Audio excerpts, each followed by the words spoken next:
Praise the Lord. அல்லேலூயா. கடந்த 10 மாதங்களாய் ஆண்டவர் நம்மை பாதுகாத்து இது எத்தனாவது மாசம்?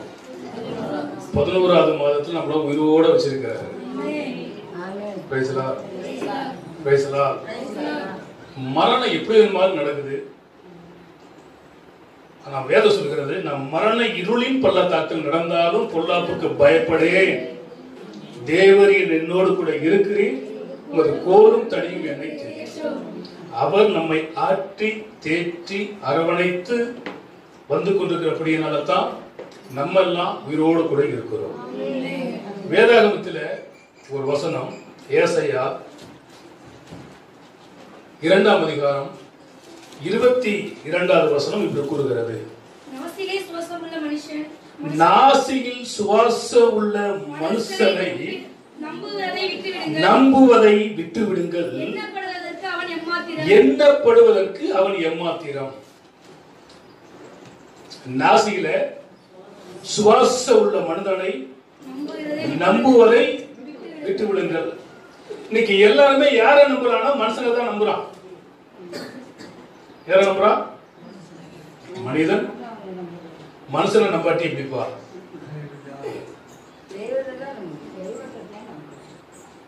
சொல்றாங்க மனுஷனை நம்பாட்டி என்னப்பா?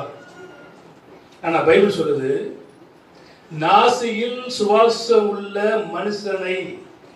ஏன் நாசின்னு சொல்லுதுன்னா, மண்ணினால் மனிதனை உருவாக்கி அவன் நாசியில என்ன பண்ணினாரா? ஊதுனார். அப்பவே அவருக்கு தெரியும். என்ன தெரியும்? அப்பவே அவர் வருத்தப்பட்டார். எதுக்கு வருத்தப்பட்டார்னா, மனுஷரை உண்டாக்குறதுக்கு வருத்தப்பட்டார். பேசலாம். இப்ப வருத்தப்படாம இருப்பாரா? மனுஷனோடு கூட என்றென்றைக்கு நான் என்ன பண்ணுவதில்லை, போராடுவது இல்லைன்னு ஆண்டவர் சொன்னார். ஆனா நம்ம போராடிக்கிட்டு இருக்கிறோம். பிள்ளைகளோடு போராட்டம், மனைவியோடு போராட்டம், கணவனோடு போராட்டம், போற வேலை ஸ்தலங்களில போராட்டம், சாலையில போராட்டம். பேசலாம். பேசலாம். யாராவது கடன் வாங்கியிருக்கீங்களா? கடன் வாங்காத யாராவது இருக்கீங்களா? எல்லாருக்கும். ஓ, ஒண்ணு இல்ல, 2000 ரூபாய் ஒருத்தன் கடன் வாங்கியிருக்கான் நண்பன்ட்ட. எவ்வளவு இன்னைக்கு? 2000 ரூபாய் பெரிய காசா? ஒன்னும் பெரிய விஷயம் கிடையாது. வந்து கேட்கிறான், தேவனுக்கு நான் 2000 ரூபாய் கொடுத்தேன், ஒன்னு இப்ப அவன் தந்திருக்கணும், அல்லது நான் பிறகு தரேன்னு சொல்லி இருக்கணும். கடன் கொடுத்தவன் பேரு கோடீஸ்வரன்.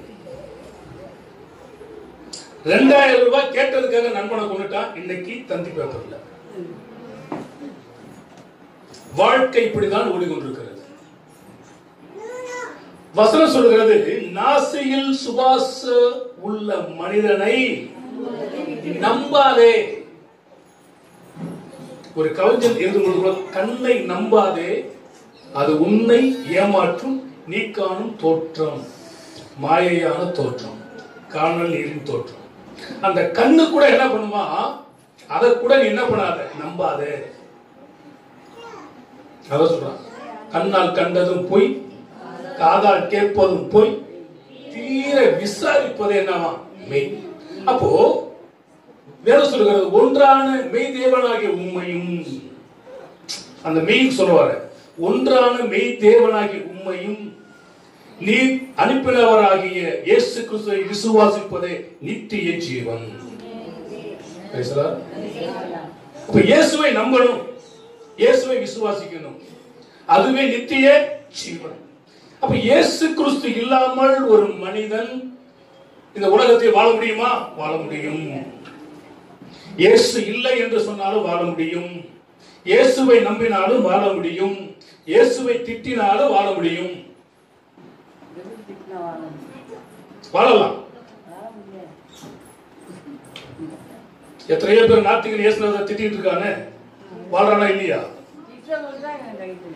அது அவங்களுடைய விருப்பம்.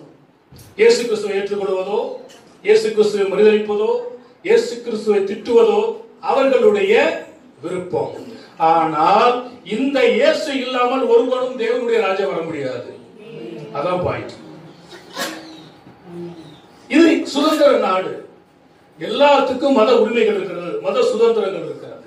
ஆனால் வேதம் சொல்லுகிறது, நாசியில் சுவாச உள்ள மனிதனை நம்புவதை விட்டுவிடுங்கள். சில சமயங்களிலே நாம் பார்க்கிறோம், உலகத்தில் சொல்லுவாங்க, 1000 இருந்தாலும் எங்க வீட்டுக்காரர் போல வருமா சொல்றாங்களா? 1000 இருந்தாலும் அவரு போல வருமா? அவர் யாருன்னு கேட்டீங்கன்னா தண்ணி வண்டியா இருப்பார்.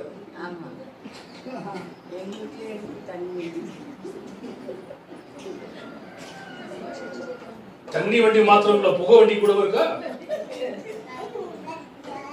இப்ப அவரை உங்களால விட்டு கொடுக்க முடியுமா?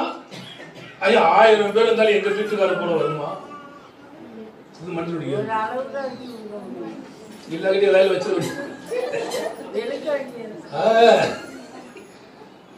சொல்றாங்க பாருங்க, கொஞ்சம் தான் அப்படி ஏதாவது இழுக்க வேண்டியதுதான். இப்ப வாழ்க்கை என்பது எந்த மனுஷனுமை நம்ப முடியல. பைபிள் அதான் சொல்லுகிறது, நாசியில் சுவாசம் உள்ள மனிதனை நம்புவதை விட்டு விடுங்கள். ஏனென்றால் அவன் எம்மாத்திரம். எம்மாத்திரம்னா அவனுடைய வாழ்க்கை ஒரு நிழல் போல இருக்கிறது. அவருடைய வாழ்க்கை காலையில் பூத்து மாலையில் அழிந்து போகிற மலருக்கு ஒப்பாக இருக்கிறது. போஸ்ட்மேன் பைபிள் சொல்றது அஞ்சற்காரனின் ஓட்டத்தை போல் இருக்கிறது. வேகமா ஓடி போய் கொடுத்தா ஓடிடுவான். தையல்காரன் நாடா, பாவடை கட்டிக்கிற நாடா ரொம்ப வேகமா ஓடும், ஓடிச்சுனா முடிச்சிடும். அதை கூப்பிடாது. இதுதான் மனிதனுடைய வாழ்க்கை, தான் லைஃப். நம்ம மாத்திக்கலாம், நம்ம வாழ்க்கையை மாத்திக்கலாம். ஒருத்தர் சொல்றான், நீ எவைகளை எல்லாம் மாத்த நினைச்சாலும் உன்னால மாத்த முடியாது, ஒன்னே ஒன்ன மாத்தலாம், ஒன்னு நீயே மாத்திக்கலாம். பேசலாம் பேசலாம்.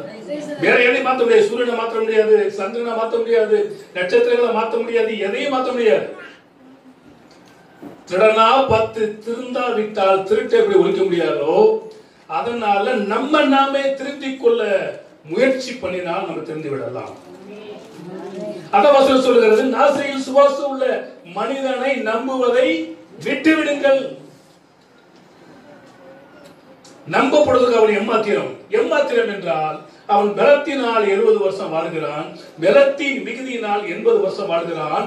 அவைகள் எல்லாம் எப்படி இருக்குன்னு கேட்டால் சஞ்சலமும் வருத்தமும் வேதனையும் துன்பமும் துயரமாய் காணப்படுகிறது.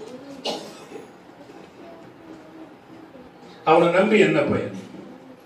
அதுதான் வசனம் சொல்கிறது, நாசியில சுவாச உள்ள மனிதனை நம்புவதை பார்க்கிறோம், கர்த்தர் மேல் பற்றுதலாக இருப்பது நலம்.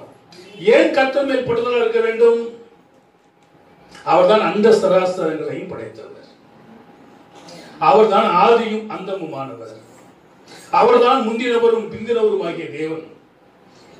படைத்தான், படைப்பெல்லாம் மனுவுக்காக, மனுவை படைத்தான் தன்னை வணங்குவதற்காக. அந்த தேவனை பற்றிக் கொள்ள வேண்டும். அப்படி அந்த தேவனை பற்றிக் கொண்டால் பற்றிக் கொள்ளுடைய வாழ்க்கையில என்ன நடைபெறும்? வசனத்தை படிக்கலாம். கர்த்தரை நம்புகிறவனுடைய வாழ்க்கையில என்ன பயன்?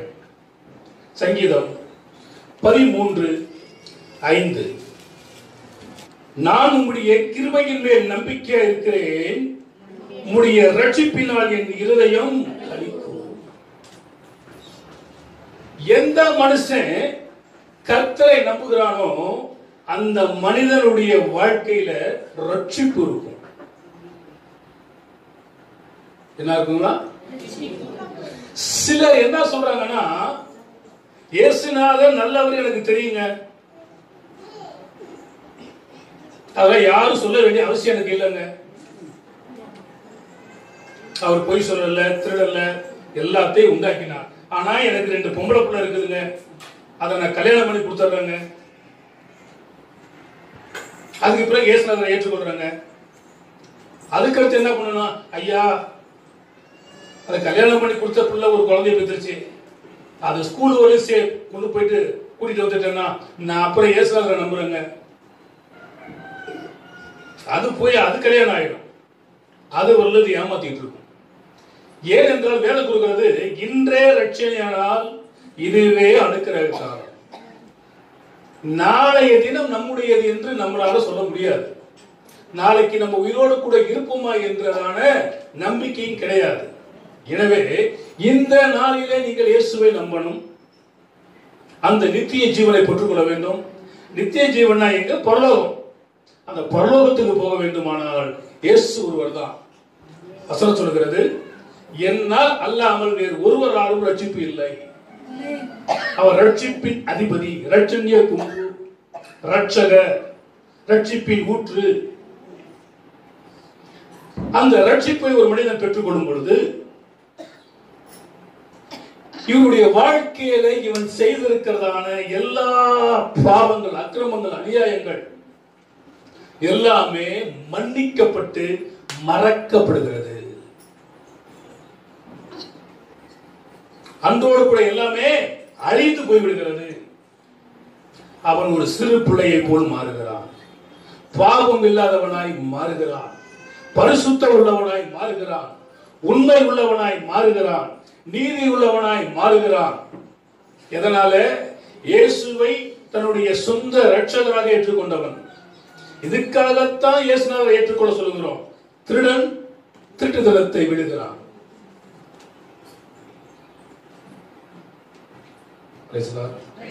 குடிக்காரன் குடிக்கிறதை விடுகிறான், ஏமாத்துகிறவன் ஏமாத்துகிறதை விடுகிறான், சூதாடுகிறவன் சூதாட்டத்தை விடுகிறான். இதுக்கு தேவை ரட்சிப்பு. அதற்கெல்லாம் வசனம் சொல்கிறது, நாசியில சுவாசம் உள்ள மனிதரை நம்புவதை. அப்ப மனுஷன் நமக்கு என்ன செய்வான்? அவன் ஏமாத்திரும், ஒன்னும் செய்ய முடியாது. ஆனா கர்த்தரை ஒருவன் நம்பினார். அப்போஸ்தலர் நடவடிக்கைகள்ல 16ஆம் அதிகாரம் 31 வசனம் சொல்கிறது, கர்த்தராகிய இயேசு கிறிஸ்துவை விசுவாசி, அப்பொழுது நீயும் உன் வீட்டாரும் ரட்சிக்கப்படுவீர்கள். அப்போ ஜாதிக்கு ஒருவனாய், கோத்திரத்துக்கு ஒருவனாய் தெரிந்து கொள்கிறதான ஆண்டவர் உங்களை தெரிந்து கொண்டிருப்பார் என்று சொன்னால், உங்கள் மூலமாய் உங்க குடும்பம் எல்லாம் ஆண்டவருக்குள் வர வேண்டும். உங்க குடும்பத்தில் இருக்கிறவர்கள் ரட்சிப்புக்குள் வர வேண்டும். ஒரு மனைவி கேட்கிற தீபாவளிக்கு, ஏங்க நான் தீபாவளிக்கு எங்க அம்மா வீட்டுக்கு போறேன், சாப்பாட்டுக்கு என்ன பண்ணுவீங்க? அவன் சொல்றான், சாப்பாடா முக்கியம், நிம்மதி தான் முக்கியம். என்னது?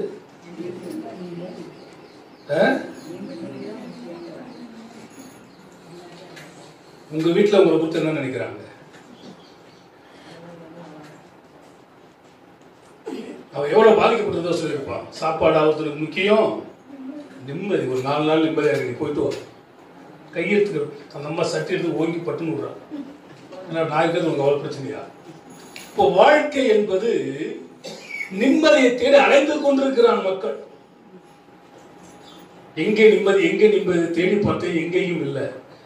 அது ஆலயத்தில் தான் கிடைக்கும்.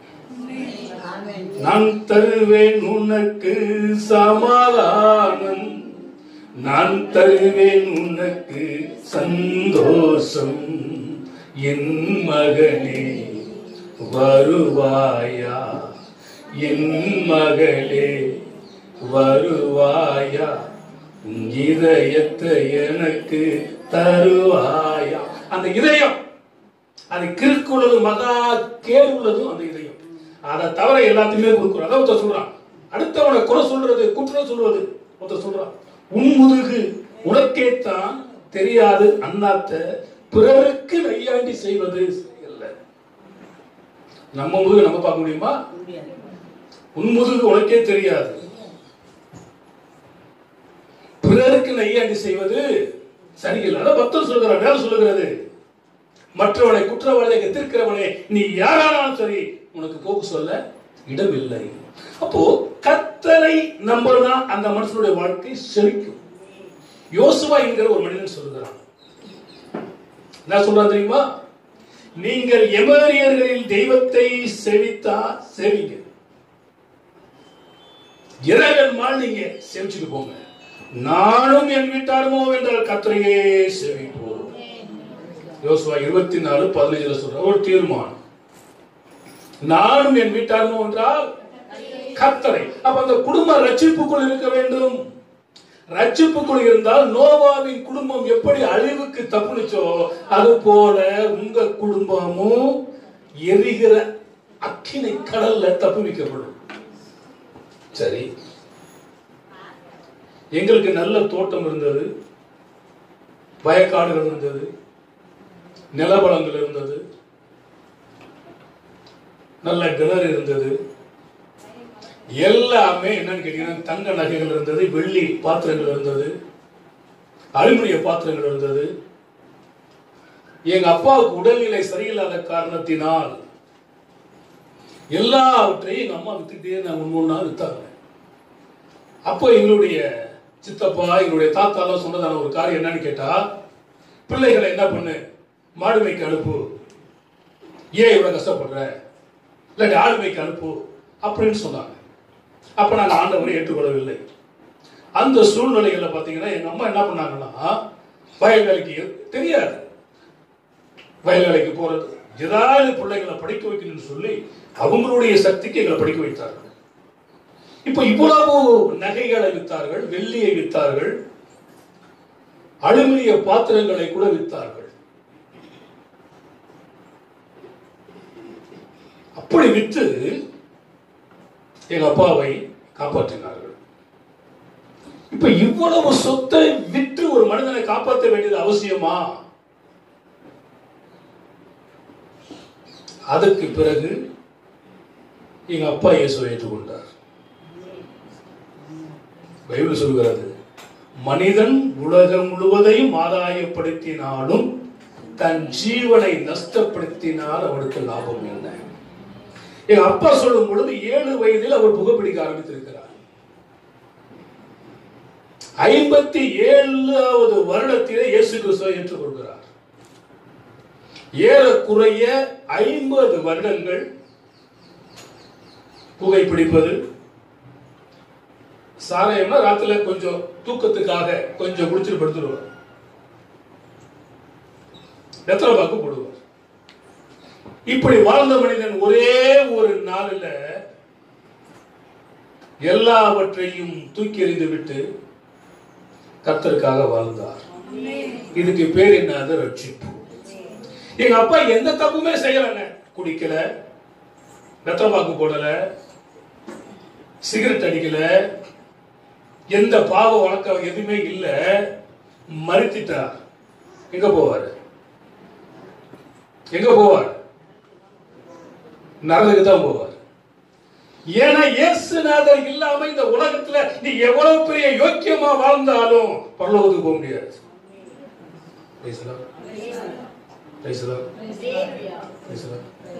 நம்புறீங்களா இல்லையா?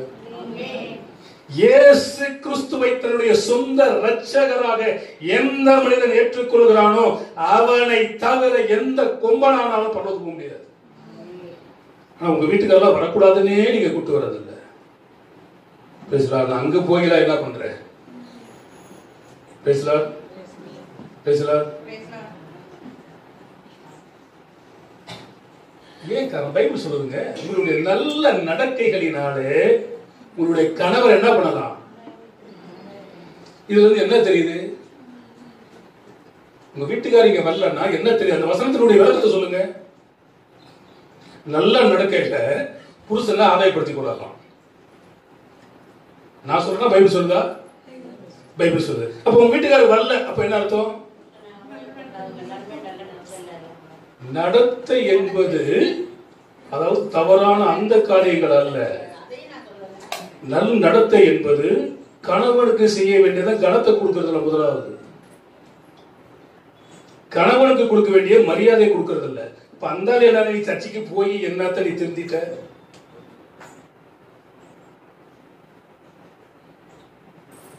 புரியுதா உங்களுக்கு? அவர் போயிட்டாராமா? ஐயா இருக்கார போயிட்டாரா? போயிட்டாரு. சந்தோஷமா வச்சுங்களா? அப்போ வாழ்க்கை என்பது அவர்கள் கூட இருக்கும் பொழுது ஒண்ணுமே தெரியாது. அதே முடியாத ஒரு ஆள் என்றால் அவர் திண்ணையில படுத்திருந்தா கூட ஒருத்தர் உள்ள வர முடியுமா? அதுதான் ஆம்பல ஆண் என்கிற ஒரு புரிஞ்சுக்கணும். அப்போ நல்ல நடக்கை. அவர் சர்ச்சைக்கு வரவில்லை என்றாலும் அவருக்கு செய்ய வேண்டியதை செய்யணும். இப்படி எல்லாம் முன்னால அப்படி இருந்தாலே எதுவுமே கண்டுக்க மாட்டாங்க. ஒரு டீ தர மாட்டாங்களே, சோறு தர மாட்டாங்களே, இன்னைக்கு எல்லாமே நமக்கு செய்யறாங்கன்னு சொல்லிட்டு அதை பார்த்து அவர் மனம் திரும்புவது தான் நல்ல நடக்கை. அதிராப்பட்டத்தில் ஒரு பாசிங் ஒரு ஜோனாத்தன் நீங்க கேட்டிருக்கலாம். அவருடைய மனைவியை கொண்டு வந்து பைக்கில் விட்டுட்டு அவர் போயிடுவார். இந்த அம்மா கிட்ட மாற்றத்தை பார்த்து எப்படி இருந்தவன் இப்படி மாறிட்டான்னு அவரு சர்ச்சைக்கு வந்துட்டார். அப்போ வசனம் நிறைவேறதா இல்லையா? தங்களுடைய நடக்கைகளினாலே கணவரை என்ன பண்றாங்க? ஆதாயப்படுத்திக் கொள்கிறார்கள். இது நான் சொல்லல, பேதுரு தன்னுடைய நிருபங்கள் எல்லாம் எழுதுகிறான். கல்லானாலும்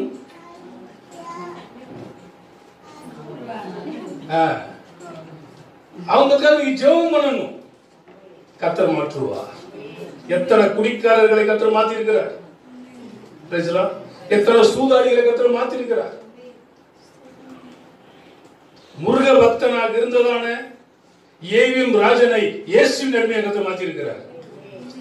அவர் பார்க்காத பணமா, புகழா, நடிக்காத படங்களா, திருமணம் செய்து கொண்டு யாரோட வாழ்ந்து இருக்கிறார்? இயேசுவோடு வாழ்ந்து கொண்டிருக்கிறார். அப்ப உங்க வாழ்க்கையிலையும் அப்படியாப்பட்ட சூழ்நிலைகள் மாற வேண்டுமானால் நாசியில் சுவாசம் உள்ள மனிதனை நம்புவதை விட்டுவிடுங்கள். நம்பப்படுவதற்கு அவன் எவ்வளவு இந்த உலகத்தில் தானங்கள் தர்மங்கள் செய்திருந்தாலும் கூறுகிறது, உனக்கு இருக்கிறதான எல்லாவற்றையும் வித்து தரித்திரத்துக்கு நீ கொடுக்கக்கூடிய நிலைமையில் இருந்தாலும் அன்பு உனக்கு இல்லை என்றால் ஒன்றும் இல்லை. அப்ப அன்பு யாரு? தேவன் அன்பாகவே இருக்கிறார். அந்த அன்பு உள்ள தேவன் தான் தம்முடைய ஒரே பிறந்த குமாரனை இந்த உலகத்துக்கு தந்தார். அப்ப இயேசுநாதரை நம்புகிற மனுஷனுடைய வாழ்க்கையில என்ன இருக்கிறது? ரட்சிப்பு. அந்த ரட்சிப்பு உங்களை என்ன பண்ணா, ரட்சிப்பு என்னும் மதில் உங்களை என்ன பண்ணுகிறது? அரணாய் தாங்குகிறதாய் காணப்படுகிறது. ரட்சிப்பின் கேடை எனக்கு தந்தீர், என்னாலும் தாங்கிக் கொண்டீர். அந்த ரட்சிப்பின் கேடை உங்க வாழ்க்கையில் இருக்கும் பொழுது எதிரியான பிசாசு செய்கிற எல்லா அக்கினியாஸ்திரங்களுக்கும் கர்த்தர் உங்களை மீட்டு காப்பார். கர்த்தரை நம்புகிற மனுஷனுக்கு ரட்சிப்பு உண்டு. கர்த்தரை நம்புகிற மனுஷனுக்கு ரட்சிப்பு உண்டு. இந்த சகேவு என்கிற மனிதனை யோசித்து பாருங்கள். இயேசு கிறிஸ்துவை பார்க்க வகை தேடினான். இயேசு கிறிஸ்து அங்க வந்து அத்திமரத்தில் இருக்கிறவனை கீழே இறக்கி, உன் வீட்டுக்குள்ள நான் வந்து தங்க போறேன்னு சொல்லி அந்த வீட்டுல போய் கர்த்தர் சொன்னார், இவ ஆபிரகாமின் குமாரனாக இருக்கிறானே, இந்த வீட்டுக்கு ரட்சிப்பு வந்தது. சகே வீட்டுக்கு ரட்சிப்பை கொண்டு வந்ததான தேவன் உங்கள் வீட்டுக்கு ரட்சிப்பை கொண்டு வருவாரா?